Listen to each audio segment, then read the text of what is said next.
Quando nós aderimos a uma filosofia e nela nos arraigamos, esta com certeza constitui-se em base para as nossas estruturas. E à medida que vamos solidificando nossas convicções, convergimos literalmente a esta mesma filosofia. Na verdade, somos produtos do meio, e o meio em que vivemos é quem propicia e dá respaldo para a continuidade de tudo aquilo que se predispõe, onde esse mesmo respaldo consolida as consequências. É pura utopia acreditar que existe uma organização cuja essência do organismo seja infalível. O próprio Jesus Cristo afirmou, quando ensinava para os seus discípulos, como formador de ideia e como discipulador, que é mister que haja escândalos. Isso ficou registrado no livro de Mateus, no capítulo 24, no versículo 12. E olha que isto foi dito aos que tinham a incumbência de divulgar o paradigma que se constitui a hegemonia humana. Se Jesus, que é a seiva da existência, cuja essência é incontestável, cujos ensinamentos são insofismáveis, e jamais houve ou haverá alguém que se assimile a ele. Mas com tudo isso ele reconheceu a fragilidade do sistema humano. Imagine com o passar dos tempos, com o passar dos séculos. Não foi à toa que ele teve que assumir as limitações humanas para, desta forma, viabilizar uma doutrina onde, através dela, toda a essência de Deus pudesse mesclar em nossas vidas. Mas ainda assim, conhecendo a nossa natureza humana, reconheceu que ela geraria as anomalias. Quando se adere a uma filosofia e nela se mantém inserido, corre-se o imenso risco de estar gerando uma personalidade fictícia, um estereótipo, principalmente quando em nossos alicerces não houver um fundamento consistente, sólido. O perigo de um fracasso é mais do que iminente. E quando infelizmente esse fracasso acontece, lança por terra toda a estrutura que às vezes foi consolidada durante anos e anos. E quando isso acontece, causa-nos uma implosão que pode ter a proporção terrível, que pode ter uma proporção fora do normal.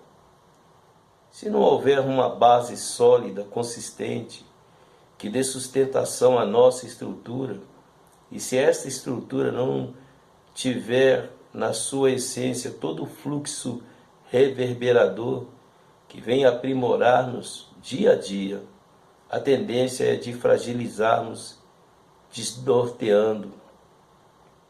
Posso citar algumas incongruências, posso citar algumas disparidades, algumas atitudes que acabam se tornando em decadência.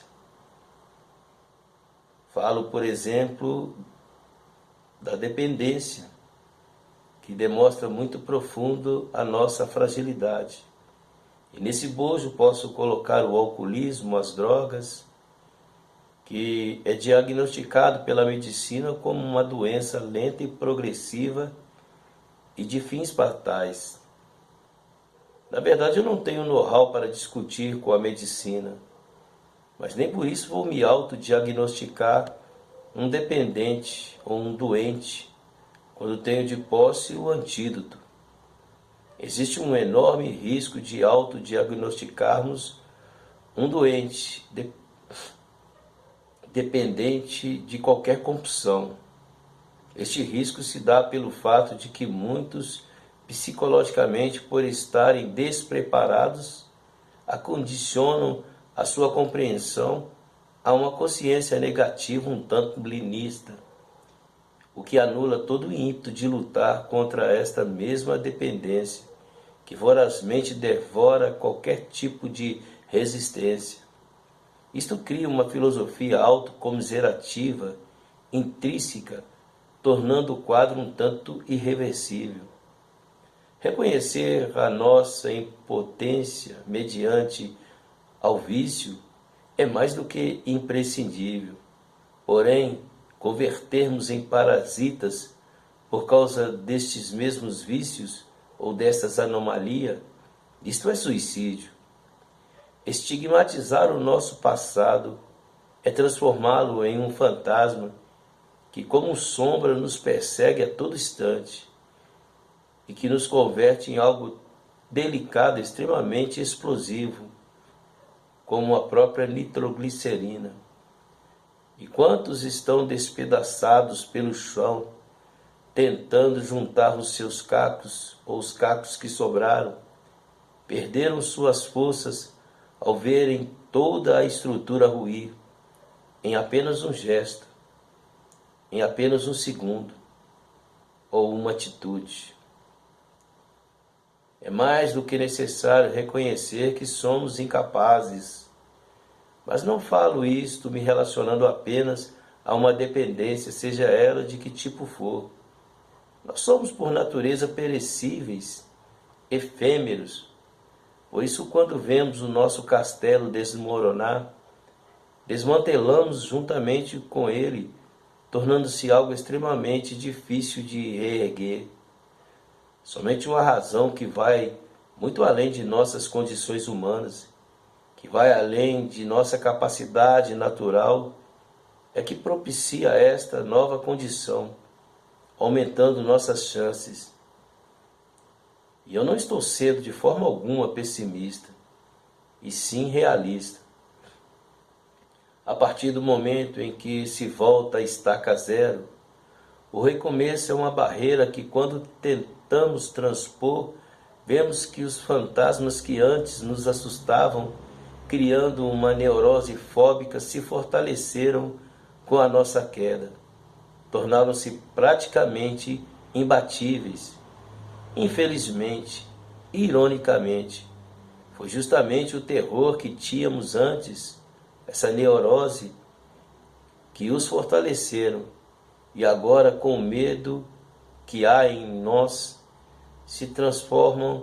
acabam se transformando em uma realidade. E eles nos empurram ainda mais para baixo. E quando atirados na lama, aqueles que lá estavam se atracam a nós e vão nos sujando, esquecendo até mesmo de olhar para cima, envolvido com aqueles que lá já estávamos.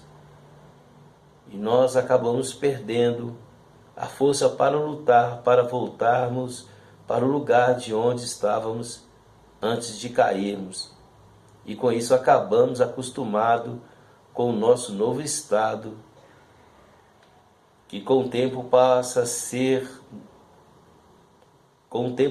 a não ser assim mais tão incômodo como era no começo, logo quando nós caímos pela primeira vez. O ser humano tem uma facilidade muito grande para se adaptar às condições em que ele vive, principalmente quando o fato se dá no aspecto de uma decadência.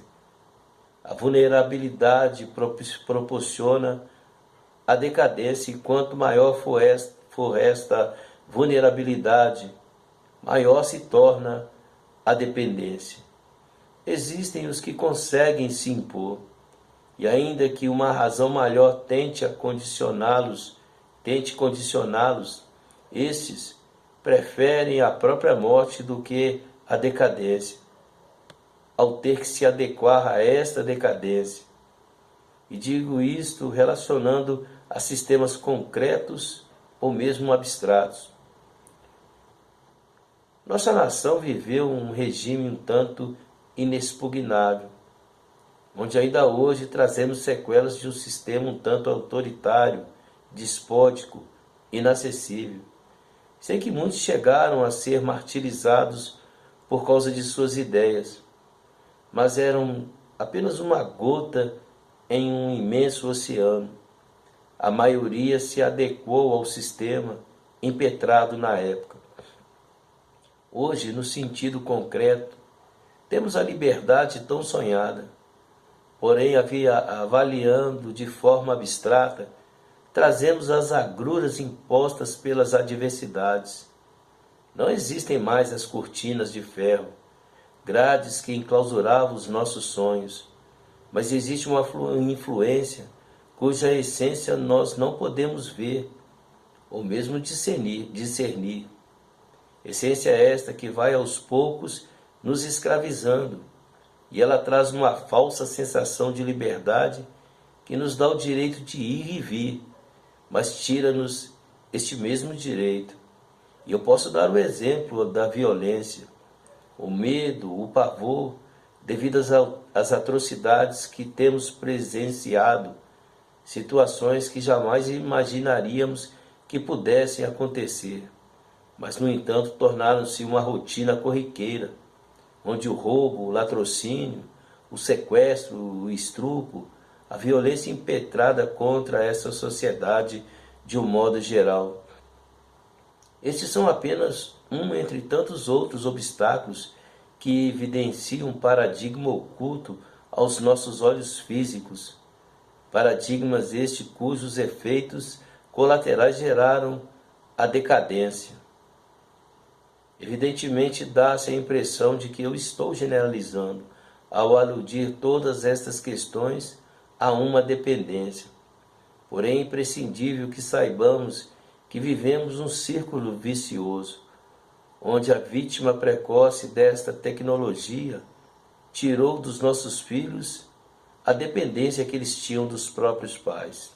A internet, enfim, de uma forma geral, os colocou, os arremessou à sua própria independência, que consequentemente trouxe-lhe outra dependência, a dependência da rebeldia, a dependência do individualismo, a dependência da falta de comunhão. Porque, infelizmente, para simplificar, os computadores substituíram o diálogo que havia. Um simples celular é o suficiente para dirimir um diálogo entre pais e filhos. E, infelizmente, por outro lado, quantos adolescentes sem barreiras, sentindo-se o dono do mundo, se perderam neste mesmo mundo, cresceram a revelia, e quantos deles partiram para a bandidagem e levam o pânico, o medo, o terror. É inegável que com a dependência veio a decadência, a degeneração humana. Torna-se desnecessário citar o álcool ou mesmo as drogas, onde a maioria, consciente ou inconscientemente, se adequa, acondicionando as suas vidas. A verdade que vemos não condiz com a verdade que vivemos. Somente uma ruptura radical e incondicional pode dar uma nova perspectiva, onde muitas vezes buscamos mudanças em tantos lugares, de formas tão diversas, que chegam a ser até mesmo excêntricas, quando a razão de tudo parte de dentro de nós, podendo ser feita de uma forma tão simples, trivial. E por esta causa sempre ignoramos, por acharmos tratar-se de algo tão simplório, por que não dizer tão patético. Eu jamais esquecerei uma frase que foi determinante em minha vida. E nessa frase se diz o seguinte: a verdadeira mudança começa dentro de cada um de nós. Por acreditar literalmente nesta proposta, faço da lida diária uma busca incessante para elucidar os meus conceitos subjetivos, e para fazê-los, abdiquei do meu paradigma um tanto egocêntrico, fiz uma análise sincera em busca de adequar-me e encontrei respaldo em uma nova visão, que, para dizer a verdade, tem mais de 2000 anos, ou quase isso. Mas isso é subjetivo. Está aqui referido apenas como opção e não como indução. Falo de Jesus, falo de luz, falo do Evangelho. A doutrina que até mesmo, infelizmente, o homem tenta deturpar. Mas quando nós nos apegamos à essência, à seiva da existência, na simplicidade que ela o é, com certeza, a ruptura pode ser formada e nós podemos ver novos horizontes, de forma subjetiva e individual e de forma coletiva, começando com uma família. Eu sempre costumo dizer que uma família pode mudar toda uma rua pode mudar todo um bairro pode mudar toda uma cidade pode mudar todo um estado, e um estado pode mudar essa nação, toda uma nação, trazendo uma nova consciência coletiva, dirimindo esta consciência que está tão deturpada. Bendito seja o nome desse Deus maravilhoso chamado Jesus Cristo.